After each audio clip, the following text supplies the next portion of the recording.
एक भोला भाला सा एक लड़का था।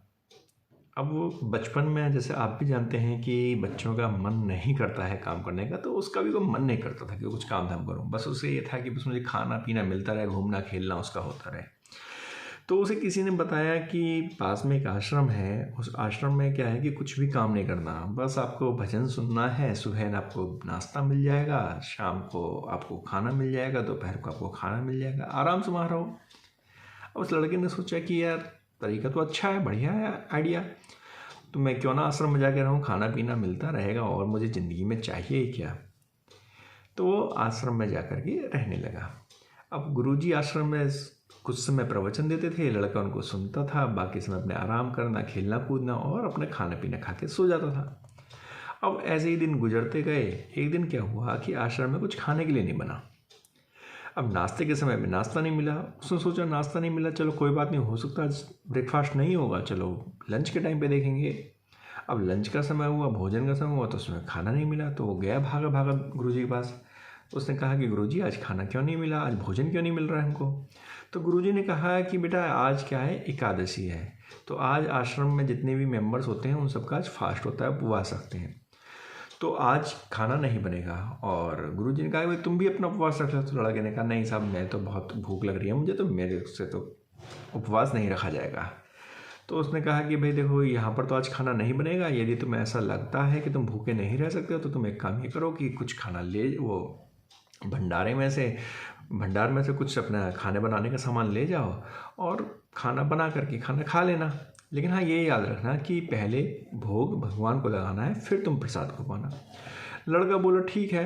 वो अनाज लेकर के थोड़ा सा और नदी के किनारे चला गया, वहाँ खाना पकाने लगा। खाना तैयार हुआ तो उसने हाथ जोड़ के प्रार्थना की, कहने लगा भगवान आप पधारिए, भगवान श्री राम आप आइए और भोग लगाइए। अब जब उसे लगा कि भगवान तो आ नहीं रहे, तो फिर कहने लगा कि मुझे मालूम है, भगवान से कहने लगा कि मुझे मालूम है आपको तो अच्छा खाने की आदत है, क्योंकि जो आश्रम में तो अच्छा खाना बनता है और इतना अच्छा तो मैं बना नहीं पाया हूँ, और मुझे अच्छा बनाना भी नहीं आता। तो आप एक काम कीजिए, रूखा सूखा जो बना है उसी को आकर के आप खाना खा लीजिए।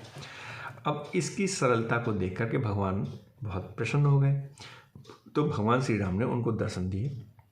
अब क्या हुआ कि उनके साथ माता सीता भी आई हुई थी।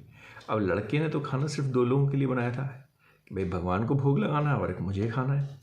अब उसने कहा कि भगवान, मैंने तो सिर्फ भोग आपके लिए, मैंने खाना तो सिर्फ 2 लोगों के लिए बनाया, अपने लिए और आपके लिए, लेकिन अब चूंकि माता से भी आई हुई हैं तो चलिए मैं ये खाना उनके आगे भी अर्पित कर देता हूँ। तो उन्होंने भगवान राम और सीता के आगे उन्होंने खाना को रख दिया, ग्रहण करने के लिए कह दिया।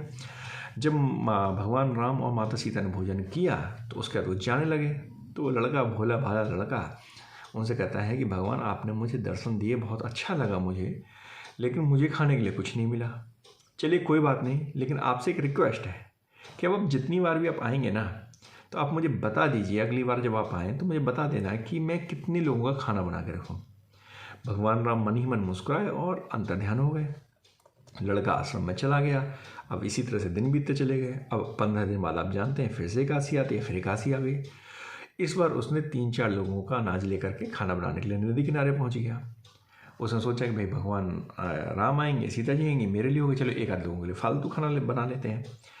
अब उसने प्रसन्नता से खाना बनाया और भोग लगाने के लिए प्रभु का स्मरण किया। अब जब उसने स्मरण किया तो भगवान फिर प्रकट हुए। लेकिन इस बार क्या हुआ कि भगवान अपने साथ राम दरबार ले आए। भगवान राम, माता सीता, लक्ष्मण, भरत, हनुमान जी, शत्रुघ्न जी, सभी लोग थे। अब लड़के ने फिर वही प्रॉब्लम, 3-4 लोगों का खाना बनाया, खाना फिर कम पड़ गया। चलिए, उसको जितना खाना उसके पास था उसने प्रभु के आगे रख दिया। अब प्रभु ने भोजन किया और चल दिया। इस बार फिर लड़का भूखा रह गया। अब उसने फिर से रिक्वेस्ट की कि प्रभु आप मुझे बता दीजिए ना कि कितने लोगों को खाना बनाना है, लेकिन प्रभु ने कोई जवाब नहीं दिया। अब वो लड़का वापस आश्रम में चला गया। दिन बीतते गए, फिर अगली एकादशी आ गई। अब एकादशी पर उसने कहा गुरु से, गुरुदेव मुझे जो अनाज है थोड़ा ज़्यादा चाहिए। अब गुरु जी सोचने लगे, यार ये है क्या, पिछली बार 1-2 लोगों का खाना लेके आता था, 4-5 लोगों का लेके जा रहा है अनाज, फिर भी कह रहा है कि मुझे अनाज कम पड़ रहा है। कहीं ऐसा तो नहीं कि ये अनाज को बेच रहा है। तो उसने कहा चलो इस बार देखते हैं ये अनाज का करता क्या है। अब वो लड़का कुछ अनाज लेकर के नदी के किनारे पहुंच गया। अब उसने खाना बनाया और फिर उसने प्रभु को बुलाया। प्रभु ने जब उसने इस बार देखा कि अरे प्रभु तो इस बार अपने साथ अपने अयोध्यावासियों को भी साथ में लेकर के आ गए, यानी दरबार की तो छोड़िए अयोध्यावासी भी उनके साथ में आ गए। अब इतनी सारी संख्या उसे पता ही नहीं था, परंतु लड़के के अब लड़का फिर से थोड़ा सा वो हो गया उदास सा, इतने सारे लोगों का खाना मैं कैसे बनाऊंगा, अब भैया अयोध्यावासी भी साथ में है। तो उसने कहा प्रभु आप एक काम कीजिए कि खाना आप खुद बनाइए और खुद खाइए, क्योंकि इतने सारे लोगों का खाना तो मैं बना नहीं सकता। अब उनकी उस लड़के की इतनी मासूमियत को देख करके प्रभु मुस्कुराए और अपने साथ आए सभी लोगों के साथ मिलकर खाना बनाने लगे, भोजन बनाने लगे। गुरुजी ये सब देख रहे थे। वो लड़के के पास आके कहते हैं कि तुम ये क्या कर रहे हो। लड़का कहता है कि गुरुजी आपको दिख नहीं रहा कि भगवान राम आए हैं, माता सीता आई, हनुमान जी भी आए और अयोध्यावासी भी साथ में, और सभी लोग मिलकर खाना बना रहे हैं। तो गुरुजी ने बोला कि पागल हो गया क्या, मुझे तो कुछ दिख नहीं रहा।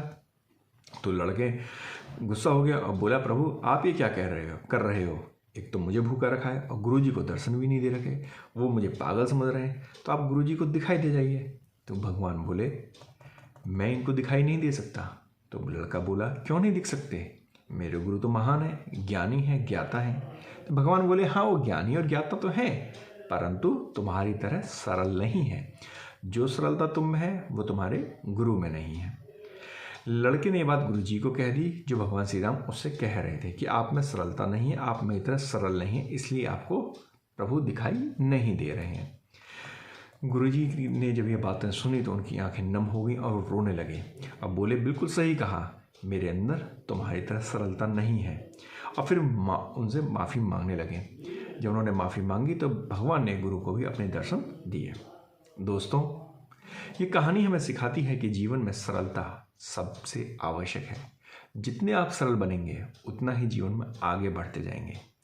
जब आप सरल होते हैं तो आप खुद भी मुस्कुराते हैं और दूसरों को भी मुस्कुराने की वजह देते हैं। धन्यवाद।